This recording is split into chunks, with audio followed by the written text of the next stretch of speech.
My name is Riley Stone, and for most of my life my family assumed I'd never amount to anything. They never said it directly, but I saw it in the way they spoke to me, soft, dismissive, like every decision I made was a mistake I hadn't realized yet.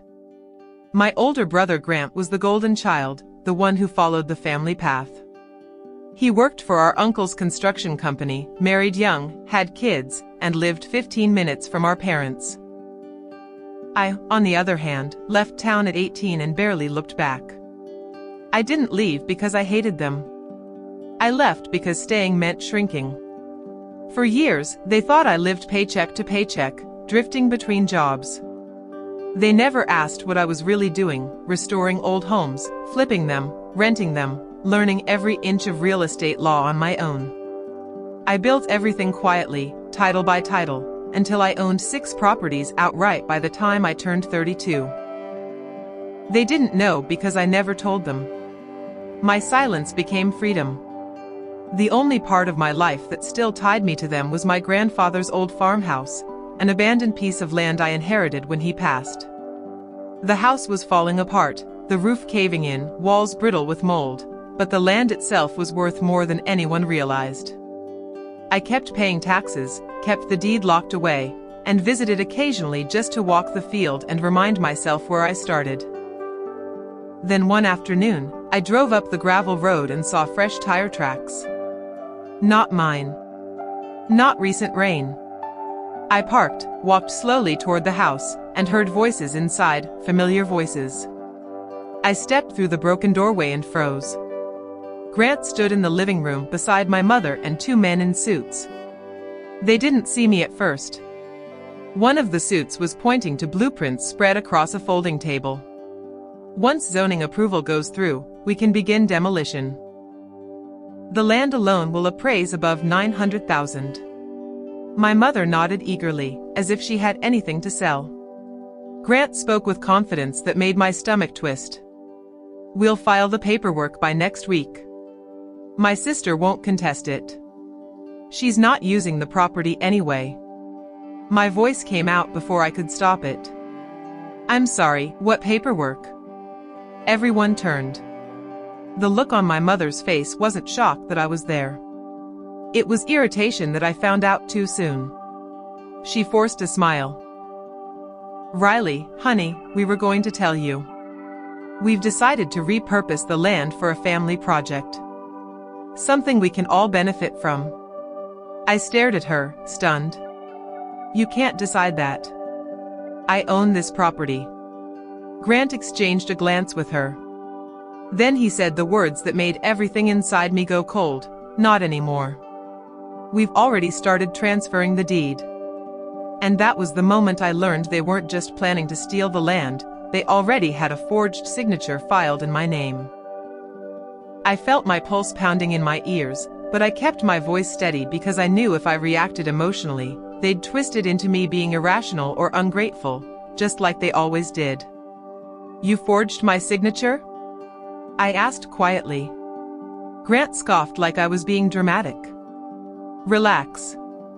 It's just paperwork to move things forward. You weren't doing anything with the land, so we're handling it for you. Handling it. Like I was a burden. One of the men in suits cleared his throat. We were given authorization forms signed by Riley Dawn Stone. Everything appears legal. I stepped closer and pointed at the blueprints. Show me the documents. My mother put a gentle hand on my arm like she was comforting me, but her grip tightened just enough to tell me not to push.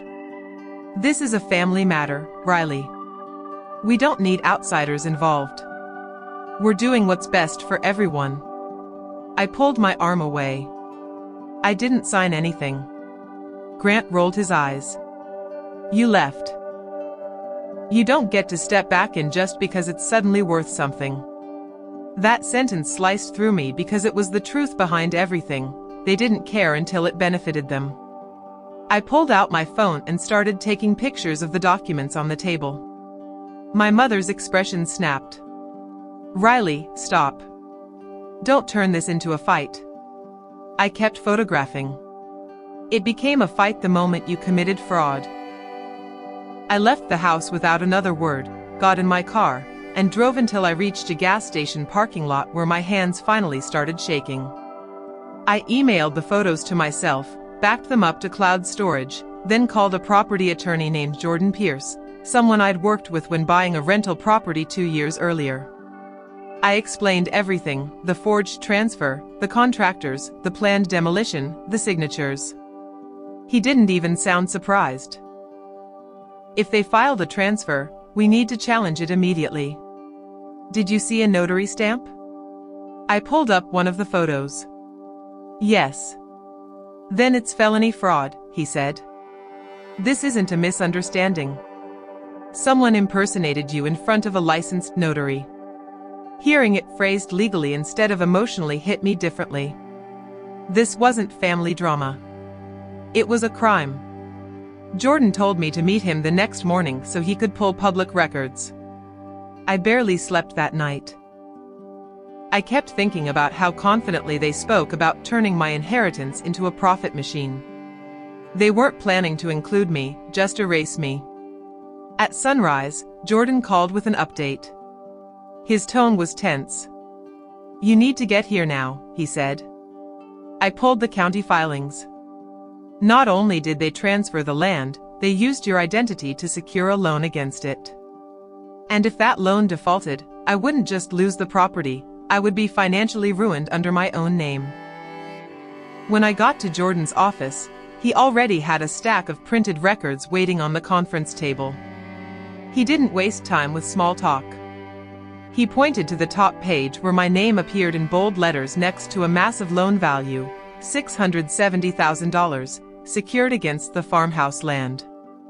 I felt sick. "They took a loan using my property as collateral," I whispered.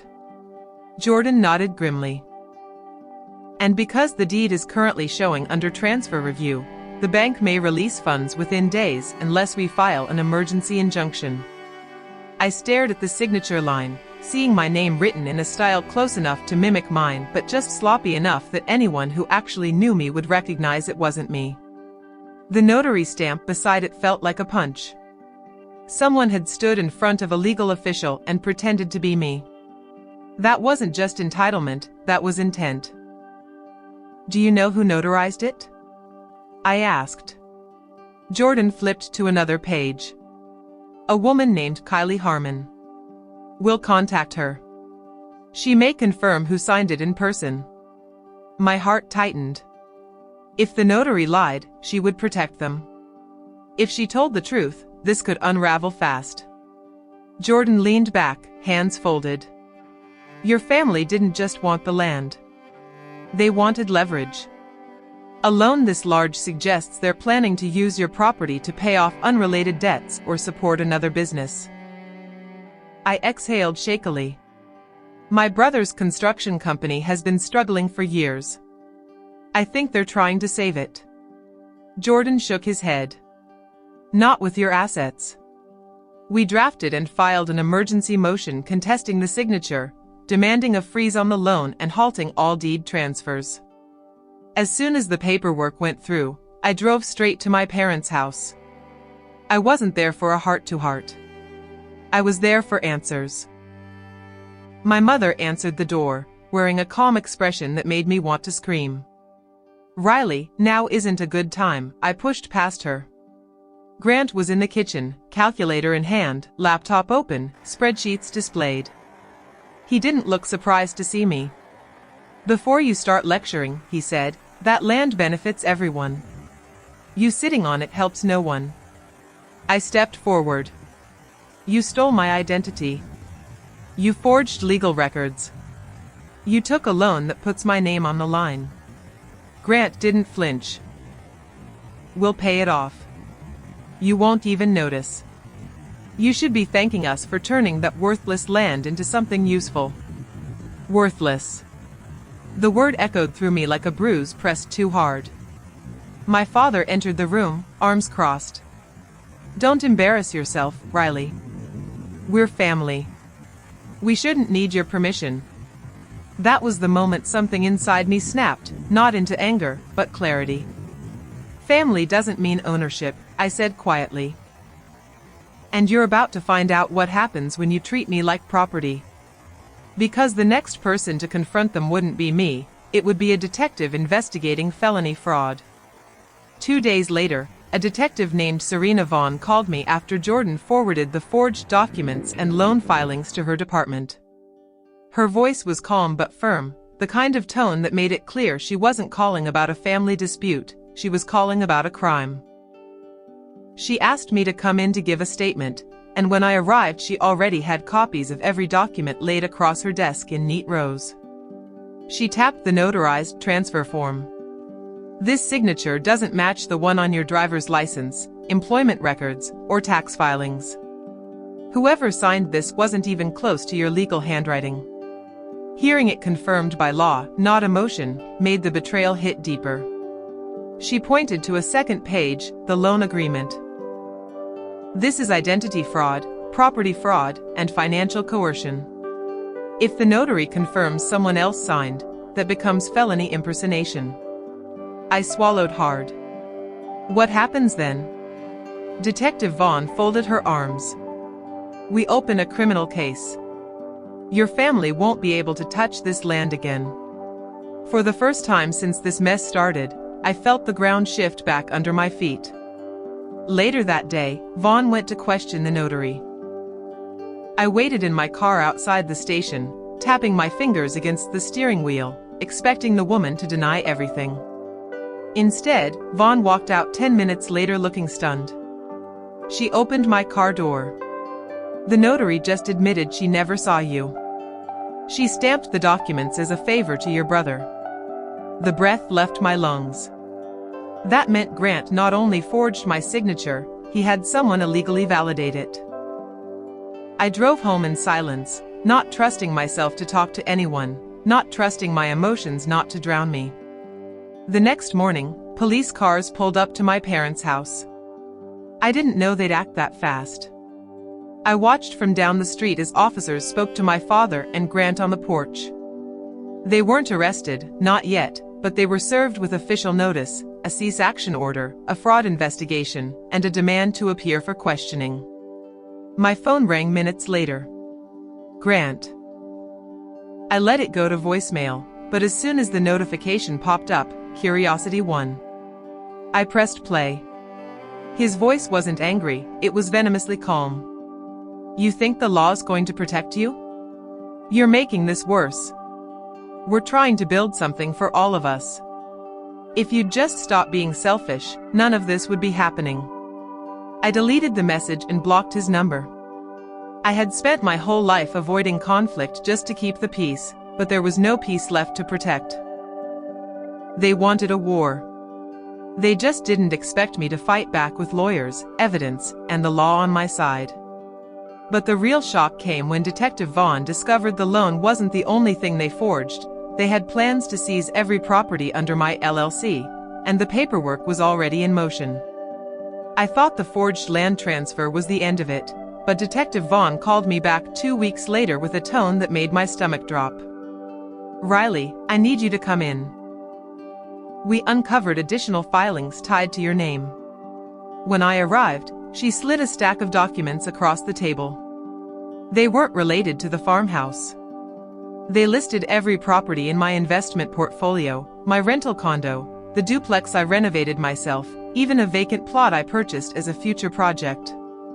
All of them had pending transfer requests, signed with the same forged version of my name. They weren't just after the farmhouse, I said quietly. They wanted everything. Vaughn nodded. Someone tried to transfer each property into a shell corporation registered under your father's name. The filings were blocked because of the fraud alert you triggered, but without that, you would have lost your entire real estate portfolio without ever knowing. I stared at the papers, cold spreading through my chest. My family hadn't simply crossed a line, they had mapped out a plan to strip me of every financial asset I'd built. Jordan filed a sweeping civil lawsuit and a motion for protective court orders covering all my properties, bank accounts, and legal identity. My family was served officially. That night, my mother showed up at my door crying, mascara streaked down her cheeks. Riley, this has gone too far. We never meant to hurt you. We just thought you didn't know what to do with your money. Your father wanted to secure your future. Your brother needed help. I let her speak, but I didn't open the door. If you needed help, I said through the wood, you could have asked. You chose theft instead. She sobbed harder. You're tearing this family apart. I almost laughed. They had torn it apart long before lawyers got involved.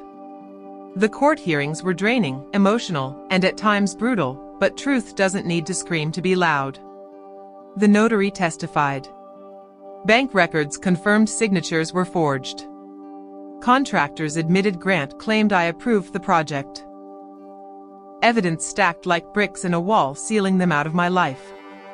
The judge ruled every transfer invalid and granted me full protection orders. My family was fined heavily, Grant faced criminal charges, and the construction company collapsed without my land as collateral. Months later, I visited the farmhouse at sunset, the old wood glowing gold. It was quiet, untouched, still mine. I stood there in the stillness and finally felt the weight lift. Blood made us relatives, but choices defined whether we stayed connected. I didn't lose a family. They lost access to me. And now that I finally had control, I knew exactly what I was going to do with that land, build something they could never take.